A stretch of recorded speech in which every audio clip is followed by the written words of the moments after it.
আজ আমরা দেখতে চলেছি ২০১৬ সালে রিলিজ হওয়া একটি অসাধারণ মুভি, যার নাম হলো কুংফু বয়েজ। এটি মূলত একটি Chinese action comedy movie. Kung fu movie তো কম বেশি আমরা সবাই পছন্দ করি, তবে কোনো বাচ্চা যদি হয় কুংফু মাস্টার, তখন তো আর কোনো কথাই নেই। তাই আজ আমরা এমন একটি বাচ্চার গল্প দেখব যে কিনা ৮ বছর বয়সেই হয়ে যায় কুংফু মাস্টার, আর সে প্রতিটি জায়গাতে তার কুংফু দক্ষতা ব্যবহার করার কারণে তার আশেপাশে থাকা প্রত্যেকের জীবন হয়ে যায় অতিষ্ঠ। আর এই বাচ্চাটি এতটাই দুষ্টু, যা দুষ্টুমি দেখলে আপনারা অবাক হয়ে যাবেন। তাহলে চলুন শুরু করা যাক কুংফু বয়েজ মুভিটির এক্সপ্লেনেশন।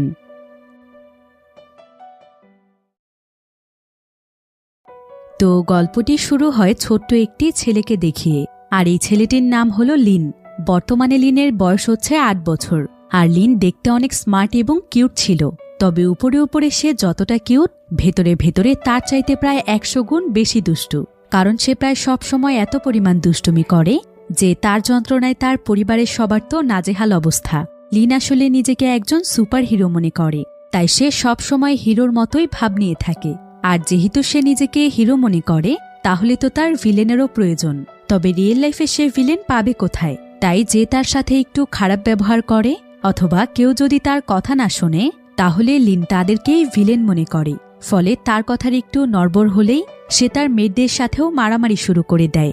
এমনকি স্কুল টিচার যদি তাকে একটু বকাও দেয়, তখন সে তার স্কুল টিচারকেও মারতে শুরু করে। আর লিনের এই মহান কাজের জন্য এখন পর্যন্ত তাকে প্রায় ২০টি স্কুল থেকে বের করে দেওয়া হয়েছে। তাই এক পর্যায়ে তার বাবা মা অতিষ্ঠ হয়ে তাকে নিয়ে চায়না থেকে সোজা আমেরিকাতে চলে আসে। তবে এখানে এসেও কোনো লাভ হয় না, কারণ লিন এখানকার স্কুল টিচারদের সাথেও একই কাণ্ড ঘটায়। এরপর হঠাৎ করে একদিন সকালবেলা লিনদের বাড়িতে হাতে করে একটি ভাঙা দাঁত নিয়ে লিনের নতুন স্কুলের প্রিন্সিপাল আসে। আর এই দাঁতটি ছিল তার নিজেরই, যেটা লিন তাকে মেরে ভেঙে দিয়েছে। তাই সে প্রিন্সিপালের কাছে তার ছেলের পক্ষ থেকে মাপ চাইতেই যাচ্ছিল, কিন্তু ঠিক তখনই প্রিন্সিপালই উল্টো তার কাছে মাপ চায়। আর সে তাকে বলে, ভাইরে, আমি তো আপনার কোনো ক্ষতি করি নাই। আপনার এই ছেলে অনেক ট্যালেন্টেড, আমাদের স্কুলে সে ভালো মতো পড়তে পারবে না। এই নিন আপনাদের দেয়া বেতন, আর আমি নিজেও কিছু টাকা দিলাম। আমাকে আপনি মাফ করেন ভাই, এই বুড়ো বয়সে আর মার খেতে চাই না। প্রিন্সিপালের কথা শুনে হেন্তাই এখানে আর কিছুই বলতে পারে না। এরপর রাতের বেলা হেন্তাই লিনকে অনেক বকাঝকা করে। তবে এটা শুধু আজকে নয়, সে প্রায় অনেকবার তার ছেলেকে শাসন করেছে, কিন্তু কিছুতেই কোনো লাভই হয় না। তাই হেন্তাই এবার লিনকে তার সাথে রাখতেই চাচ্ছিল না, কারণ ছেলেটাকে তো মানুষ করতে হবে। ফলে হেন্তাই তখন তার ওয়াইফ জিয়ার সঙ্গে সিদ্ধান্ত নেয় যে লিনকে তারা আবারও চায়নাতে পাঠিয়ে দেবে। তবে এবার তারা লিনকে তার চাচার কাছে পাঠাবে। এরপর আমরা চায়নাতে লিনের চাচাকে দেখতে পাই। তার এই চাচার নাম হলো লাই। লাই আবার চায়নার অনেক বড় একটি স্কুলের মিউজিক টিচার। সে সেই স্কুলের বাচ্চাদেরকে গান শেখায়। তাই লিনের মা বাবা তাকে লাইয়ের কাছে রাখার সিদ্ধান্ত নিয়েছে, যাতে করে স্কুল চলাকালীন সময়েও লাই লিনকে দেখে রাখতে পারে আর লিন কোনো টিচারকে মারতে না পারে। তবে লিন তো প্রথমে কোথাও যেতে রাজি হচ্ছিল না। তখন তার মা তাকে বলে, লিন, তুমি না একজন সুপার হিরো? চায়নাতে তোমার চাচা একাই থাকে, সেখানে গেলে তুমি তাকে সুরক্ষা দিতে পারবে। এ কথা শুনে সঙ্গে সঙ্গে লিন রাজি হয়ে যায়, আর পরের দিনই তাকে পাঠিয়ে দেওয়া হয় চায়নাতে। অন্যদিকে লাই লিনকে নেয়ার জন্য এয়ারপোর্টের দিকেই যাচ্ছিল। এদিকে লিনও এয়ারপোর্টে পৌঁছে যায়। তবে লিন কিন্তু একাই এসেছিল, কারণ সে যেহেতু ফাইট করতে অনেক দক্ষ, তাই তার মা বাবা নিশ্চিন্তে তাকে পাঠিয়ে দেয়। কারণ তারা জানে যে কেউ তার ক্ষতি করতে আসলে সে তাকে মেরে ভর্তা বানিয়ে দেবে। এদিকে লাই যখন এয়ারপোর্টের দিকে যাচ্ছিল, ঠিক তখনই সে রাস্তাতে একটি মেয়েকে দেখতে পায়। আর এই মেয়েটির নাম হলো হান।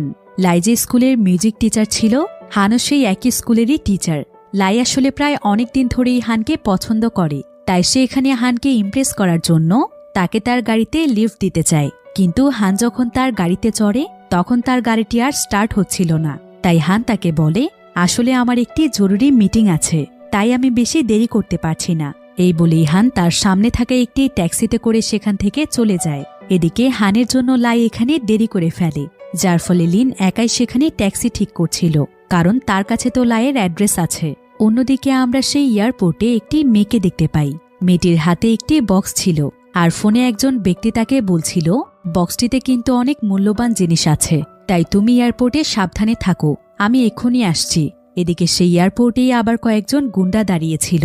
তাদের মধ্যে একজন গুন্ডা মেয়েটিকে দেখতে পেয়ে ইশারা দিয়ে তাদের আরেকজন লোককে পাঠায়। লোকটি তখন ইচ্ছে করেই মেয়েটির সামনে তার লাগেজগুলো ফেলে দেয়। আর ঠিক তখনই তাদের আরেকজন লোক মেয়েটির হাত থেকে বক্সটি নিয়ে সেখান থেকে দৌড়ে পালিয়ে যায়। তবে মেয়েটি যখন লোকটিকে ধরতে যাচ্ছিল ঠিক তখনই আরেকজন গুন্ডা মেয়েটিকে আটকানোর চেষ্টা করে, কিন্তু মেয়েটি ছিল অনেক সাহসী, তাই সে সঙ্গে সঙ্গে গুন্ডাটির জায়গা মতো মেরে দিয়ে সোজা তার বক্স আনতে চলে যায়। এদিকে লিন সেই এয়ারপোর্টের সামনে দাঁড়িয়েই ট্যাক্সি ঠিক করছিল, কিন্তু এমন সময় সেই গুন্ডাটি দৌড়ে পালানোর সময় লিনের সঙ্গে তার ধাক্কা লেগে যায়। আর লিন তো এমনিতেই সবসময় মারামারির ধান্দাতেই থাকে, তাই এখন সে পেয়ে যায় একটি মোক্ষম সুযোগ। ফলে সে এখানে তার সবকিছু ফেলে রেখে সেই গুন্ডার পিছু করে। অন্যদিকে লাই কোনোমতে তার গাড়ি ঠিক করে অনেক দ্রুত এয়ারপোর্টে চলে আসে, কিন্তু আশেপাশে অনেক খোঁজাখুঁজি করেও সে লিনকে খুঁজে পায় না। তাই সে তখন লিনের একটি ছবি বের করে এয়ারপোর্টে থাকা বিভিন্ন মানুষকে দেখায়, আর প্রত্যেকের কাছে জানতে চায় যে আশেপাশে তারা এই বাচ্চাটিকে দেখেছে কিনা, কিন্তু তারা কেউ নাকি এখানে লিনকে দেখেনি। এদিকে লিন তো পুরো এয়ারপোর্টে দৌড়োদৌড়ি করে শেষমেশ সেই গুন্ডাকে ধরে ফেলে। আসলে দৌড়তে দৌড়তেই গুন্ডাই হাঁপিয়ে যায়, কিন্তু লিন তো কিছুতেই থামতেই চাইছিল না। তাই গুন্ডাটি তখন তার কাছে হার মানে, আর সে তাকে বলে, আমি তোমাকে টাকা দিচ্ছি বাবা, তুমি চকলেট কিনে খেও। আসলে সে তো আর এটা জানত না যে লিন কোনো সাধারণ বাচ্চা নয়। তো লিন এখানে তাকে বলে, আমি চকলেট খাই না, আপনার হাতে থাকা বক্সটি দিন। কিন্তু গুন্ডাটি যখন তাকে বক্সটি দিতে চাইছিল না, ঠিক তখনই লিন তাকে ইচ্ছে মতো ধুলাই করে। এরপর সে দেখতে পায় যে সেই বক্সটির ভেতরে অনেক কিউট একটি খরগোশ আছে। লিন তখন খরগোশ আর সেই বক্সটিকে নিয়ে সেখান থেকে চলে যায়।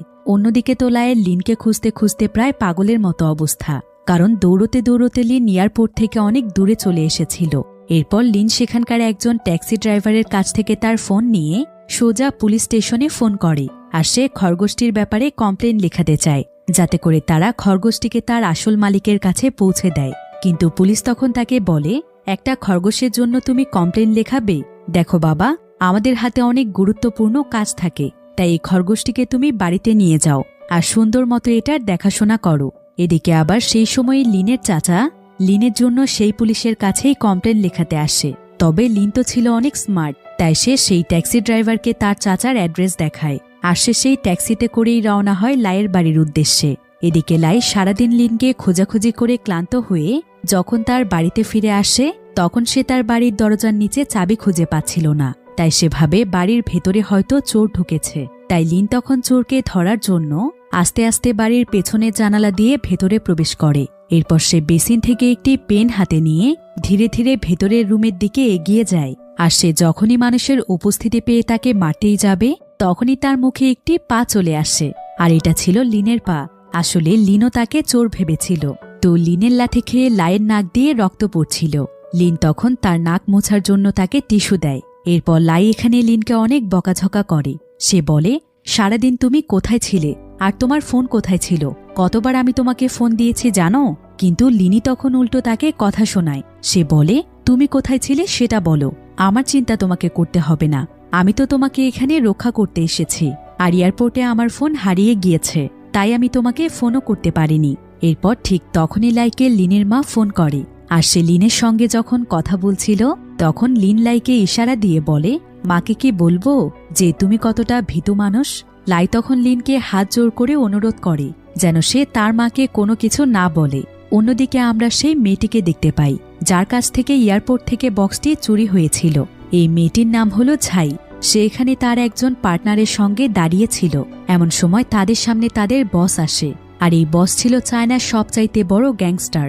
সে এখানে তাদের দুজনকে বলে, তোমরা কি জানো বক্সটির মধ্যে কতটা মূল্যবান জিনিস ছিল? যদি আমি বক্সটি ফেরত না পাই তাহলে তোমরা কেউ বাঁচবে না। অন্যদিকে লাই যখন তার বিছানায় ঘুমোতে যায় তখন লিন তাকে সোফায় গিয়ে ঘুমোতে বলে, কারণ সে নাকি একাই ঘুমোতে পছন্দ করে। তবে যখন লাই সোফায় ঘুমোতে রাজি হচ্ছিল না তখনই লিন তার মাকে ফোন করার হুমকি দেয়। ফলে লাই সঙ্গে সঙ্গেই সোফায় চলে যায়। এরপর রাতের বেলা লাই স্বপ্ন দেখে যে সে তার ক্রাশ হানের অনেক কাছাকাছি চলে এসেছে।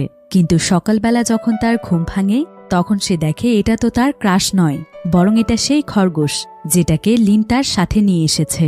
আর এমন সময় সেখানে লিন চলে আসে, আর সে সঙ্গে সঙ্গেই লাইকে বলে, ছি ছি চাচ্চু, তুমি আমার খরগোশকেও ছাড় দিলে না।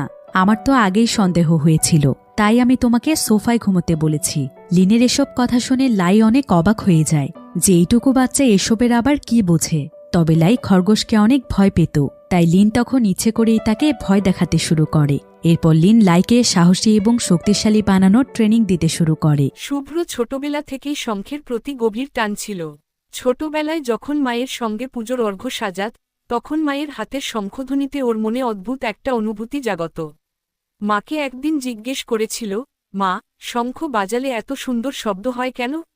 মা হেসে বলেছিলেন, শঙ্খ পবিত্র, শুভ্র। এটা যেমন সমুদ্রের গভীরতা থেকে আসে, তেমনি এর মধ্যে